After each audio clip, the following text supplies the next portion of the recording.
함께 인사 나누시겠습니다. 사랑합니다. 오늘 설교의 제목은 주님의 오른쪽에 앉아 있는 거죠 라는 제목입니다. 오늘 본문 시편 110편 1절 하반부에 보면 너는 내 오른쪽에 앉아 있으라 하셨도다.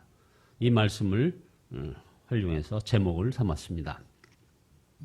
시편 110편은 다윗이 예수 그리스도에 대하여 예언한 유명한 시편입니다. 대림절을 맞이해서 우리 여러분들과 이게 대림절 관련 가장 많이 인용되는 여러 주님의 그 오심을 예언한 그런 시를 소개해 올리기로 했습니다. 그 가운데 이 시편 110편은 이 대림절 관련 가장 많이 인용되는 그런 아주 유명한 시편입니다. 여기에는 약 20번 가까이 이 신약에서 이 시편 110편이 인용되곤 합니다. 베드로도 오순절 설교에서 이 시편 110편을 인용을 했고요. 사도 바울도 인용했고, 그리고 히브리서 기자도 바로 이 시편 110편을 인용했습니다. 그리고 우리 예수님도 시편 110편을 인용하셨습니다. 마태복음 22장에 보면 바리새인들이 모였을 때 주님은 그들에게 너희는 그리스도에 대하여 어떻게 생각하느냐라고 물으셨는데 그때 대답하기를 다윗의 자손이라 했습니다. 그러자 우리 주님이 바로 이 시편 110편을 인용하시면서 그러면 다윗이 어찌 성령에 감동하여 그리스도를 주라 칭하며 이렇게 말했는가? 주께서 내 주에게 이르시되 내가 내 원수를 내 발 아래 둘 때까지 내 우편에 앉아 있으리라 하셨도다. 자, 다윗이 그리스도를 주라 했다면 어찌 그가 다윗의 자손이 되겠느냐? 이렇게 묻자 유대인들이 대답을 못하고, 그래서 그날부터 이제 감히 우리 주님에게 당신 누구요? 라고 묻는 자가 없더라 하는 기록이 있습니다. 그렇게 이 시는 다윗이 왕이 되었을 때 하나님께서 주신 그런 예언의 약속을 노래하는 그런 시편입니다. 하나님께서 다윗에게 주신 말씀은 딱 두 구절입니다. 여기에서는 1절에 여호와께서 내 주에게 말씀하시기를 내가 내 원수들로 내 발판이 되게 하기까지 너는 내 오른쪽에 앉아 있으리라 하셨도다 하는 말씀하고요. 그 다음 4절에 너는 멜기세덱을 따라 영원한 제사장이다 하는 이런 말씀이죠. 하나님께서는 다윗이 앞으로 어떤 왕이 될지 여기에 대해서 자세히 보여주고 있습니다. 주의 모든 대적을 무찌르고 아주 높은 보좌에 앉을 거라는 그런 예언입니다. 특별히 다윗은 멜기세덱을 따르는 제사장이 될 것이라고 얘기하고 있습니다. 당시 제사장은 바로 아론의 그 후손들의 세습직이 아닙니까?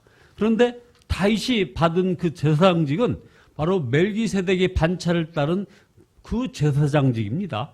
그러니까 멜기세덱은 하나님이 직접 세운 제사장인데 동시에 왕이라는 겁니다. 그래서 사무엘하 6장에 보면 다윗이 왕복 위에 왕이 입는 그 제복 있죠? 그 위에다가 제사장의 옷인 에봇을 입었다고 하는 것입니다. 그래서 법궤가 들어올 때 바로 솔로몬과 함께 이 제사장 기능도 함께 수행했던 다윗의 모습을 봅니다. 자, 그런데 다윗이 이 예언을 받들 때 이 예언이 궁극적으로 바로 이 땅에 임할 메시아를 향한 예언임을 다윗이 깨달은 것입니다. 그래서 자신이 왕이면서 만왕의 왕이신 그리스도를 찬양하고 있는 것이 바로 시편 110편에 흐르는 쭉 그 내용입니다. 성경 분명히 다윗이 예수 그리스도를 보았다라고 증거하고 있습니다. 사도행전 2장 25절에 보면 다윗이 그를 가리켜 이르시되 내가 항상 내 앞에 계신 주를 배웠으며 나로 요동하지 않게 하시기 위하여 그가 내 우편에 계시도다. 그리고 다윗이 성령으로 인하여 예언을 하였다고 기록하고 있습니다. 사무엘하 23장에 보면 여호와의 영이 나를 통하여 말씀하시며 그의 말씀이 내 혀에 있도다. 자, 그러니 이 시편 110편은 정말 놀라운 시인 겁니다. 그런데 더 놀라운 것은 이 예언이 예수 그리스도 안에 있는 모든 성도들을 향한 그런 예언이기도 하다는 겁니다. 그러니까 시편 110편에 나오는 이 예언은 단순히 다윗이 그 시대 자기 백성들한테 했던 그런 내용에서 머무는 것이 아니고 그 내용이 오늘날 모든 성도들을 향한 예언이기도 하다는 그런 위대한 시편이야 이 말입니다. 그게 왜 그럴까요? 우리가 바로 왕 같은 제사장이기 때문에 그런 것입니다. 저와 여러분들이 바로 왕 같은 제사장입니다. 어디 구약에 나오는 그 위대한 다윗에게만 적용되는 말씀이 아니라는 겁니다. 이것이 정말 놀랍습니다. 베드로전서 2장 9절에 보면 그러나 너희는 택하신 족속이요 왕 같은 제사장이요 거룩한 나라요 그의 소유가 된 백성이니 이는 너희를 어두운 데서 불러내어 그의 기이한 빛에 들어가게 하신 이의 아름다운 덕을 선포하게 하려 하심이라. 그러니까 우리는 이 시편 110편에서 다윗에게 주신 하나님의 약속도 보아야 하지만 또한 예수 그리스도에 대한 예언도 보아야겠지만 동시에 예수님 믿는 우리 모두에게 주신 그 메시지도 들어야 한다 이 말입니다. 그래서 그것은 바로 1절에 내 오른쪽에 앉아 있으라 하신 이 말씀입니다. 오늘 제목이 되는 이 말씀, 내 오른쪽에 앉아 있으라. 너는 가만히 있으라 이 소리 아닙니까? 주목할 것은 나가서 열왕을 정복하라. 너는 이 땅을 정복해라. 여기서 어떻게 네 성공을 거두어라. 뭔가를 성취해라. 이러지 않으셨다는 것입니다.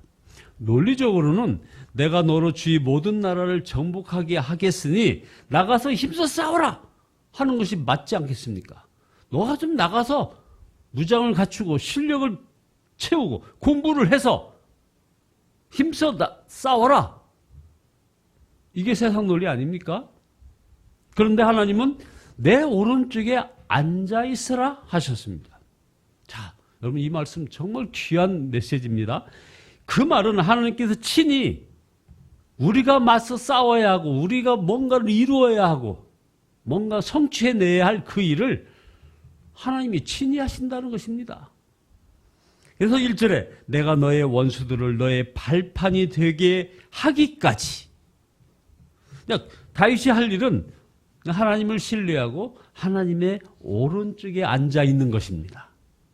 이 말씀은 예수님 안에 있는 모든 성도들에게 해당되는 것이 이게 정말 놀라운 복음입니다.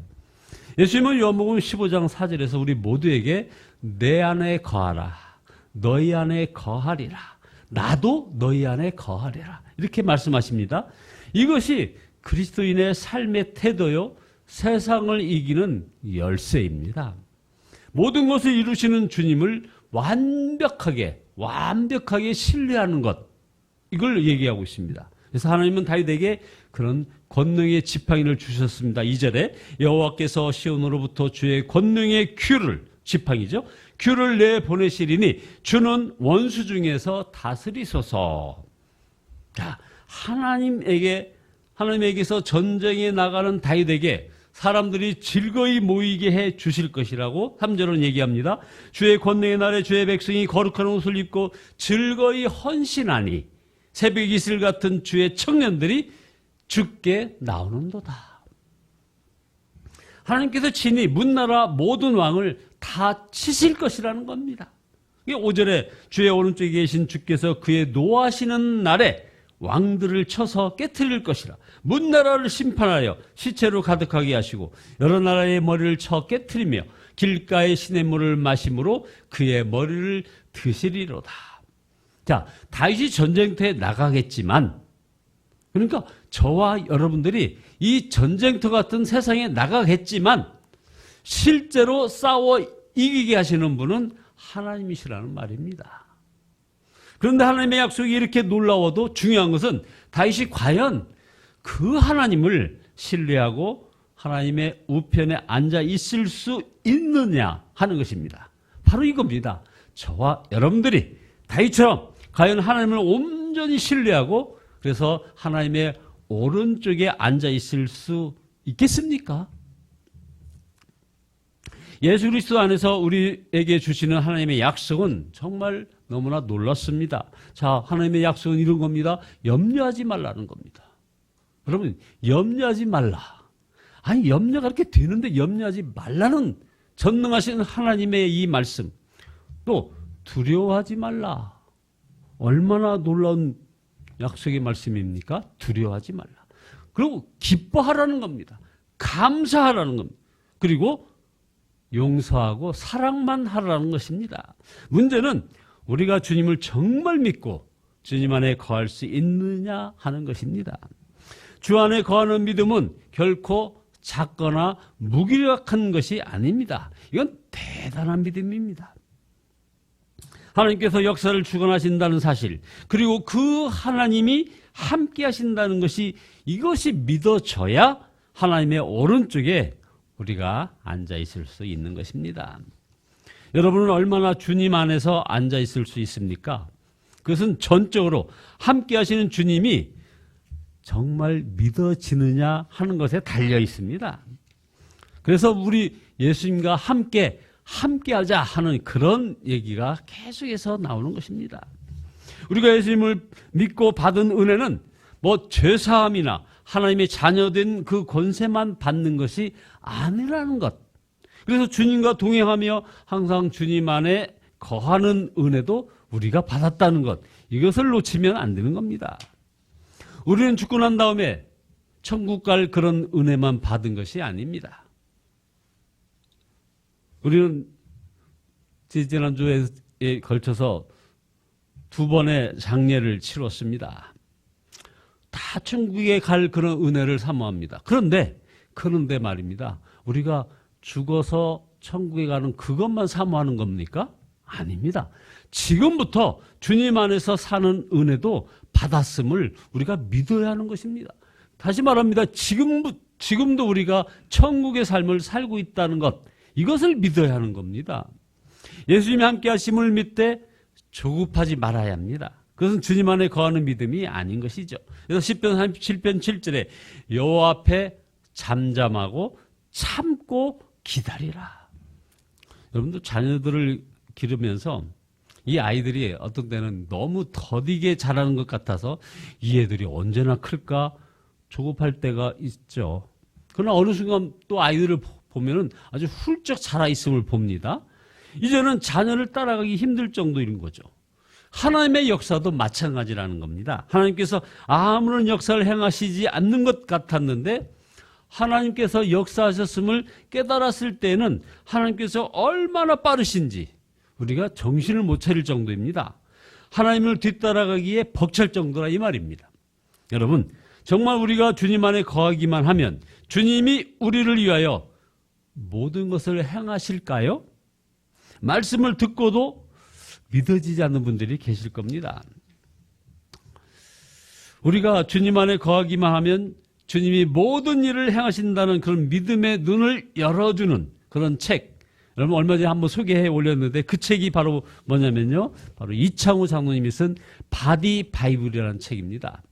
이 책을 내년도 우리 중고등부 학생들 교재로 사용하려고 지금 주문 중에 있습니다만, 이 책을 읽고 참 굉장히 매료된 바가 많습니다. 우리 몸을 통하여 예수님을 만나며 복음을 체험할 수 있다는 겁니다. 특별히 우리가 매일 자는 그 잠 속에 귀한 복음이 담겨 있다는 그런 부분이 아주 굉장히 감동적이고 도전적입니다. 그 내용을 간략하게 소개하겠습니다. 하나님께서 모든 피조물들을 하루 일정하게 정해진 시간, 아무 일, 아무 생각, 아무 의도된 행동을 하지 못하도록 우리들에게 잠을 자게 해 주셨다는 겁니다. 그래서 우리는 매일 6시간에서 8시간 정도 모든 생명활동이 거의 정지된 것 같은 그런 무방비 상태에 놓이게 됩니다. 여러분, 저나 여러분이 다 같이 경험하는 거 아닙니까? 오늘 새벽에도 여러분도 아마 경험하셨을 겁니다. 자, 근데 이게 생각하면 정말 놀라운 일이라는 거죠. 그런데 더 놀라운 것은 바로 그 잠자는 시간에 우리 몸은 하루의 피로가 회복되고 장기가 자라나고 또 세포가 새로워지고 그리고 새날을 맞을 준비를 한다는 거예요. 그래서 잠이 보약이라고 하지 않느냐 하는 거죠. 뿐만 아니라 우리는 잠을 자는데 하늘에는 달이 뜨고 별이 뜨고 지며 새로운 해가 떠오른다는 겁니다. 인간은 아무것도 한 일이 없는데 하늘과 땅은 여전히 움직인다는 겁니다. 역사는 돌아갑니다. 하나님이 하신 거죠. 자, 여러분, 우리가 주님 안에 거하기만 하면 주님이 정말 우리를 위하여 모든 것을 행하지 않습니까? 잠을 자면서 그저 주님 안에 거하기만 하는데 주님이 모든 것을 행하시는 체험을 저와 여러분들은 매일매일 하고 있다는 것이죠.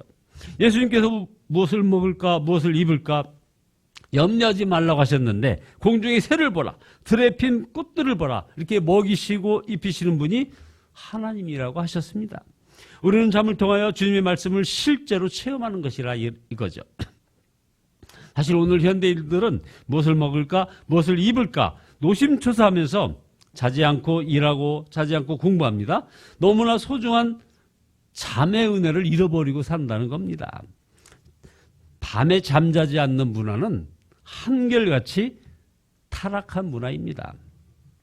아직도 나의 자아가 여전히 살아있고 그래서 예수로 사는 이 복음이 이해가 되지 않는 이런 분들 참 많습니다. 이 복음의 신비를 가장 잘 보여주는 것이 바로 이 잠입니다. 잠은 우리의 몸과 마음을 창조주신 하나님께 온전히 맡기라는 그런 초청이라는 겁니다. 모든 노력과 몸부림을 다 내려놓으라. 오직 내 안에 거하라 부르시는 주님께 순종하는 시간이라는 거죠. 그러므로 우리가 잠자리에 들 때 주님 나는 죽었습니다. 모든 것을 다 주님께 맡기고 주님 안에 자겠습니다 고백하고 완전히 주님께 자신과 삶을 맡기시기 바랍니다. 우리가 잠을 잘 때마다 바로 나를 내려놓고 예수 그리스도 사는 그런 연습을 하는 겁니다. 잠을 잘 자야 다음날 하루를 힘있게 살아가듯이 주님 안에서 죽은 자가 부활의 주님으로 살게 되는 것입니다. 동물 중에 물에 빠져 죽는 유일한 동물이 우리 인간이라고 합니다. 어떤 동물이도 수영을 배우지 않았어도 수영을 다 합니다. 유독 인간만이 물에 빠지면 허우적거리다가 가라앉고 그러다가 죽게 되는 거죠. 그런데 희한하게도 죽으면 물에 뜹니다. 우리들 폐에 아주 주먹만한 공간이 있는데 그 공간만큼 물보다 가벼워서 뜨게 된다는 겁니다. 그럼 왜 인간만 가라앉는 걸까요? 물에 자신을 맡기지 못하기 때문에 그렇다는 거죠.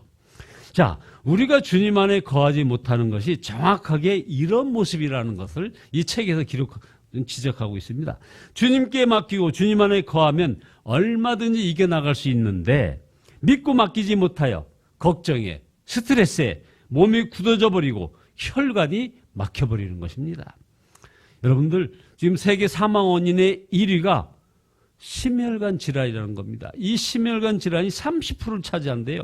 여기에는 우리가 잘 아는 부정맥이니 심장병이니 온통 혈압 관련 모든 질병들을 포함하는 거죠. 여러분 결론입니다. 오늘부터 주님 안에 거하는 삶을 시작해야 합니다. 주께서 항상 함께 사시는 것을 믿어야 하는 겁니다. 순간순간 주님 안에 거해야 하는 것입니다. 나의 자아를 나 중심에서 내려놓고 이제 예수로 사는 그런 훈련을 계속해야 한다 이 말이죠. 그래서 여러분들 잠잘 때마다 그 감각을 새롭게 하시기 바랍니다. 잠이 은혜요 보약이라는 거죠. 자, 그러면 매일매일이 힘든 삶이 아니게 된다 이 말입니다. 어떤 면에서는 이제 내일을 향한 흥분된 삶일 수가 있는 거죠. 어떤 형편에서도 주님을 바라보면 여전히 찬송하고 기도하며 말씀 보며 순종하고 기쁨으로 살게 되는 겁니다. 그래서 하루하루가 기적이 되는 겁니다. 지금 마음이 답답하고 혹시 조급하고 두려우십니까? 이 시간 주님 안에 거하는 그런 은혜의 눈이 띄어지기를 축복합니다. 여러분 내 곁에 앉아 있으라 나의 안에 거하라 하시는 그런 주님의 초청에 아멘하고 응답하시는 여러분 모두 되시기를 예수 그리스도의 이름으로 축원드립니다. 기도하시겠습니다.